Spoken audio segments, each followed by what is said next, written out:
Hello students, hope you all are doing well. See, તમારું previously unit 2 એનું chapter 3 એટલે કે ઇલાસ્ટિસિટી ઓફ ડિમાન્ડની અંદર આપણે પર્ટિક્યુલરલી ડિસ્કસ કરતા હતા કે ભાઈ ઇન્કમ ઇલાસ્ટિસિટી કોને કહેવાય. એની પહેલાં આપણે જોયું કે ભાઈ કેવું પ્રેક્ટિકલ સિગ્નિફિકન્સ છે કોઈ વસ્તુનું, બરાબર, કે કેવી રીતે જે છે એ માર્કેટની અંદર પ્રાઇસ ઇલાસ્ટિસિટીનું ઇમ્પોર્ટન્સ છે. એક વસ્તુ એ પણ આપણે જોઈ લીધી કે ભાઈ પ્રાઇસ ઇલાસ્ટિસિટી જે છે એ બિઝનેસના પોઈન્ટ ઓફ વ્યૂથી ઇમ્પોર્ટન્ટ છે, જ્યારે ઇન્કમ ઇલાસ્ટિસિટી કન્ઝ્યુમરના પોઈન્ટ ઓફ વ્યૂથી ઇમ્પોર્ટન્ટ છે. Why so? કારણ કે હંમેશા પ્રાઇસ ઉપર ફોકસ બિઝનેસે કરવાનું હોય છે, જ્યારે ઇન્કમ ઉપર ફોકસ કન્ઝ્યુમરે કરવાનું હોય. એના માટે આપણે ઇન્કમ ઇલાસ્ટિસિટી જોઈએ કે જેમાં કન્ઝ્યુમરની ઇન્કમને આપણે કન્સિડર કરતા હતા કે ભાઈ percentage change in quantity demanded divided by percentage change in consumers income. That is what they want us to say. બરાબર, એ લોકોનું કહેવાનું ખાલી એટલું હતું કે આટલો ચેન્જ જે છે લઈ આવીએ તો આવી સિચ્યુએશન આવે. પછી આપણે એક એક્ઝામ્પલ જોઈએ જેમાં 4% ડિમાન્ડની અંદર ચેન્જ આવતો, 2% ઇન્કમમાં ચેન્જ આવતો. ફાઇન. સો આ બધી વસ્તુ જોઈ લીધી.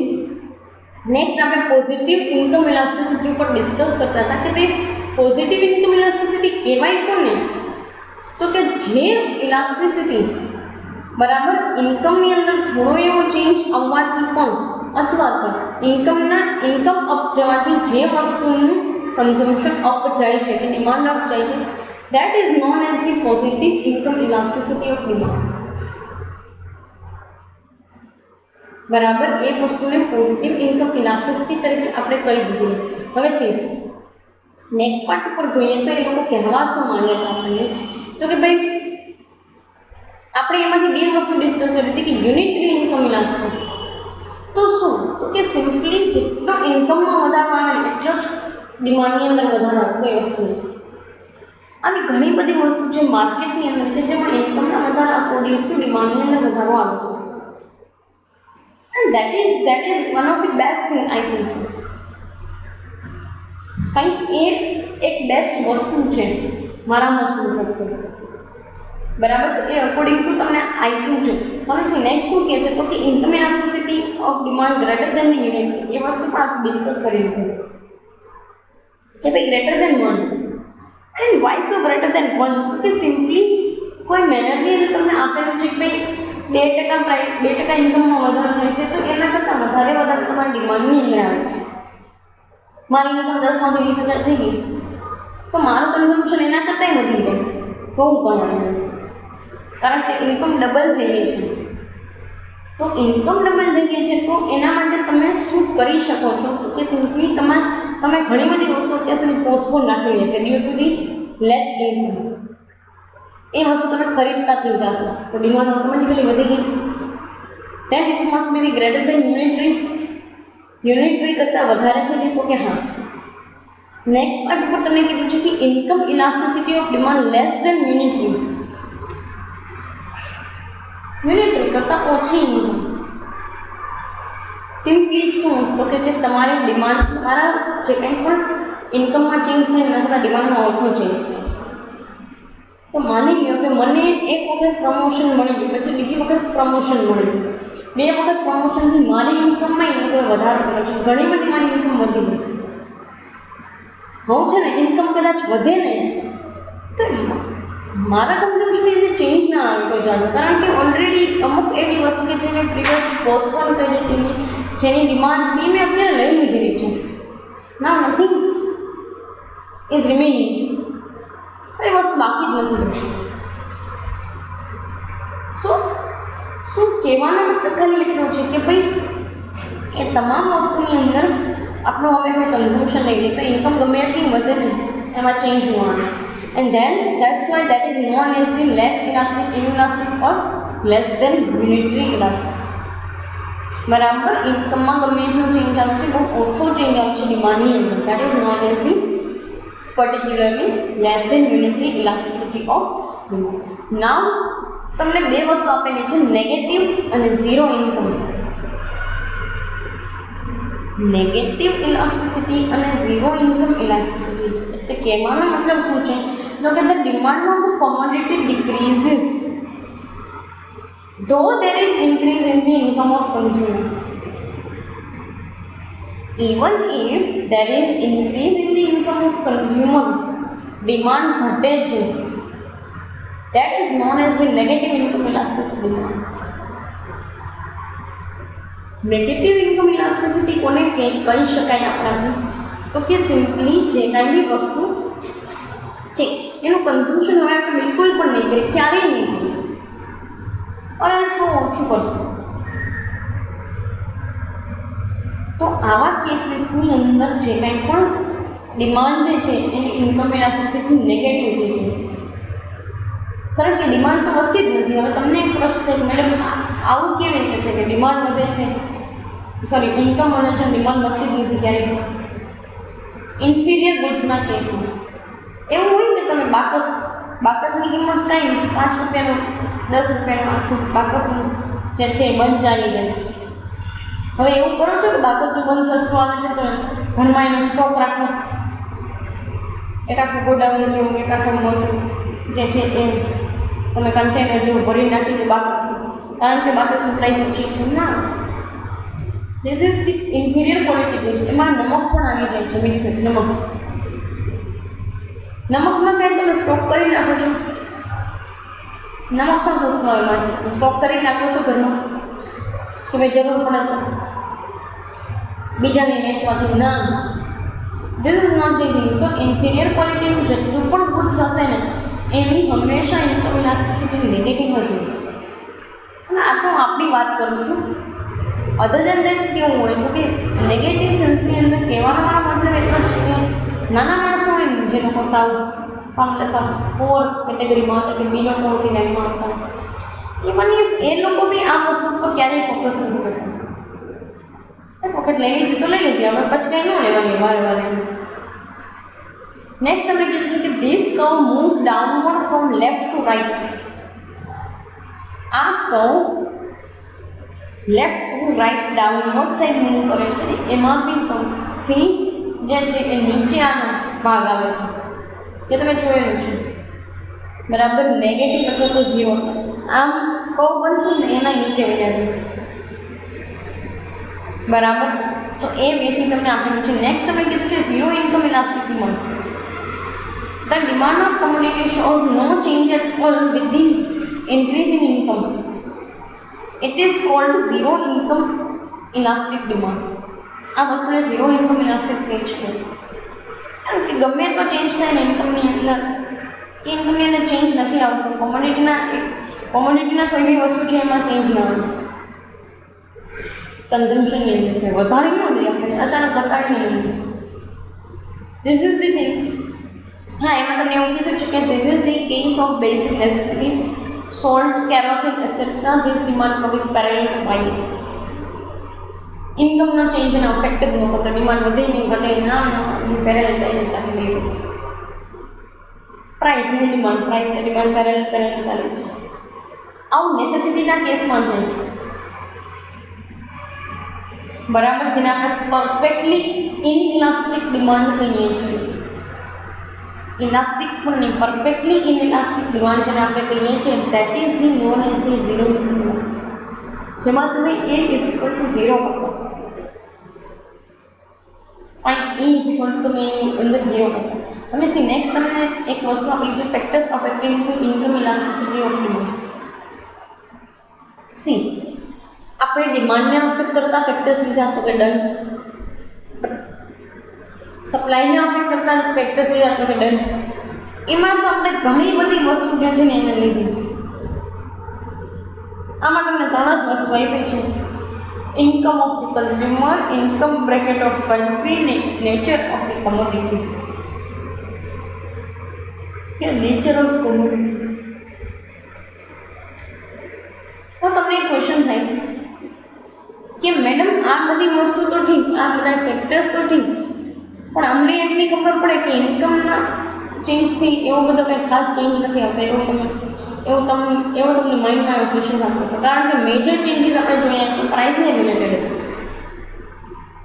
તો તમને એવો એક પ્રશ્ન થાય મેડમ ઇન્કમને રિલેટેડ તો કોઈ ચેન્જ જ નથી આવવાનો. જોઈએ ઇન્કમ જે છે એ ડિમાન્ડને કેવી રીતે અફેક્ટ કરે છે. બરાબર. પહેલું તમને આપેલું છે income of consumers. Income of consumers તમને સૌથી પહેલી વસ્તુ આપેલી છે. તમને એમ થાય કે મેડમ આપણી ઇન્કમમાંથી આપણે જોયું તો કરીએ કે આ બધી વસ્તુ, પણ તો એને શું કામ અફેક્ટ કરે? તો એક વસ્તુ તમને કહી દઉં કે માર્કેટની અંદર જે કાંઈ વસ્તુની ડિમાન્ડ કરીએ છીએ એ આપણે જ કરીએ છીએ. એ ડિમાન્ડ આપણા થકી થાય છે, અને જે ડિમાન્ડ આપણા થકી થતી હોય, આપણા થ્રુ થાય છે, એ ડિમાન્ડ જે છે એ જ માર્કેટની અંદર આવી ઇલાસ્ટિસિટી ક્રિએટ કરે છે. તો આપણી ઇન્કમ અફેક્ટ કરે તો કે હા, કેમ? તો મારી આગળ મને અત્યારે હું ક્યાંય જોબ નથી કરતી, મારી પાસે મારી કોઈ ઇન્કમ એ નથી, મને ઘરમાંથી પોકેટ મની બહુ ઓછી આપે છે,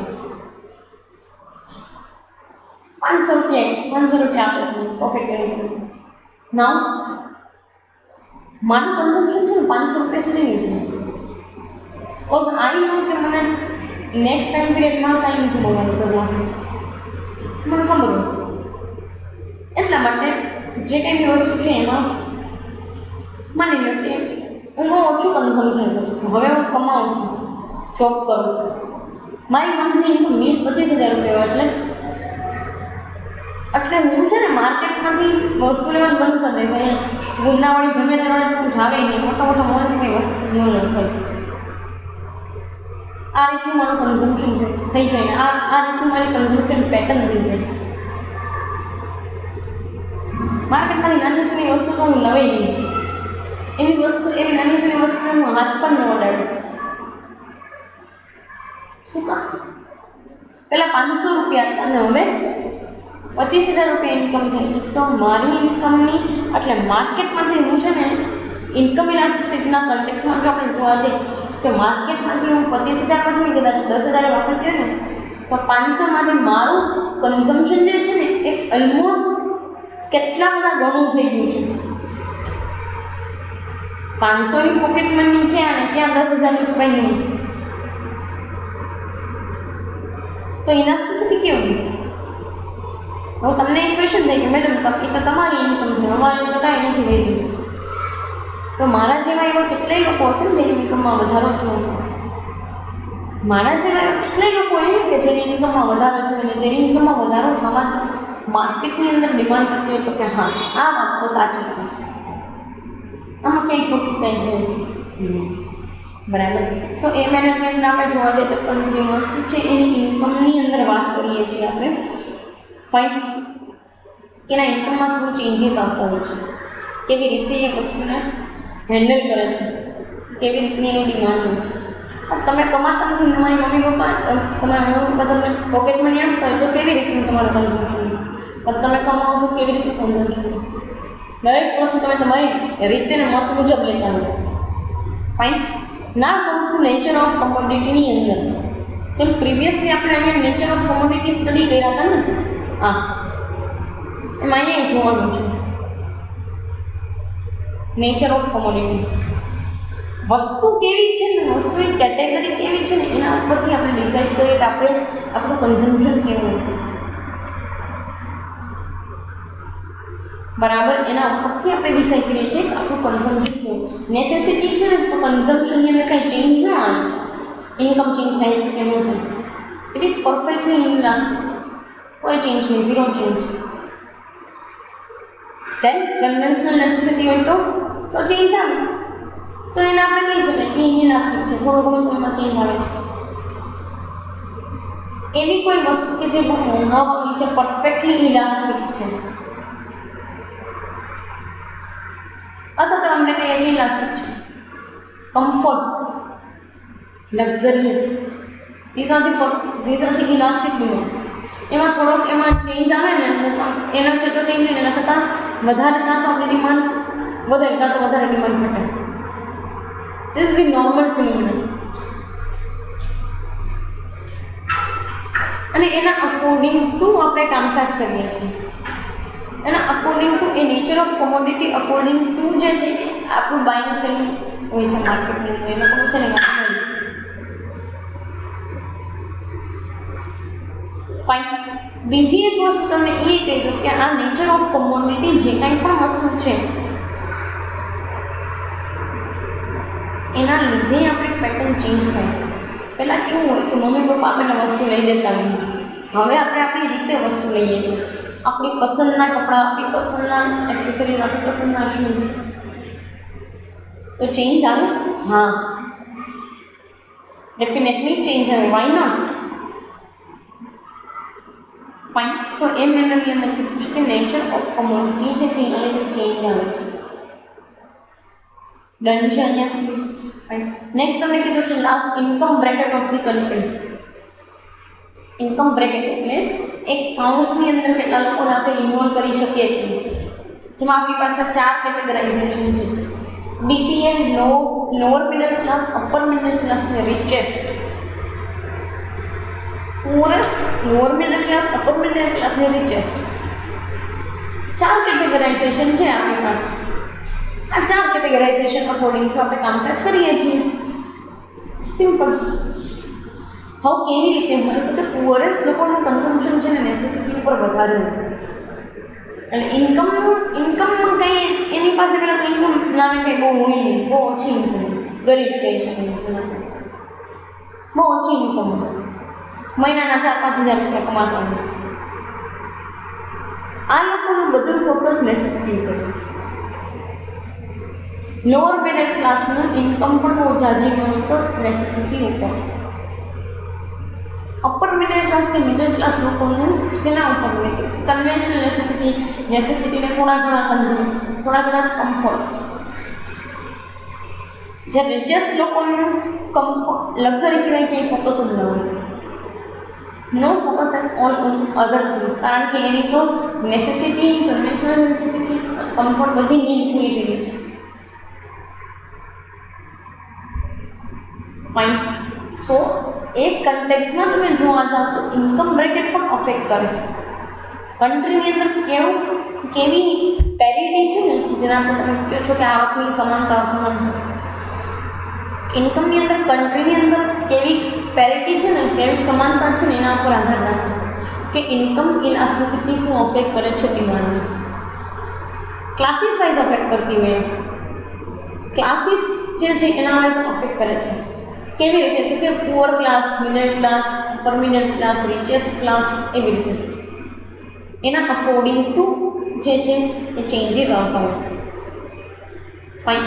સો કહેવાનો મતલબ મારો ખાલી એટલું છે કે ઇન્કમ કન્ઝ્યુમરને અફેક્ટ કરે, કોમ્યુનિટીનો નેચર અફેક્ટ કરે, અને ઇન્કમ બ્રેકેટ જે છે કન્ટ્રીનું એ વસ્તુ અફેક્ટ કરે છે.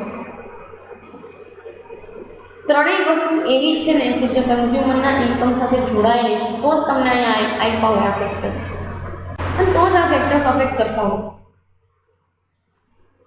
સો no more discussion about the factors affecting income elasticity of demand.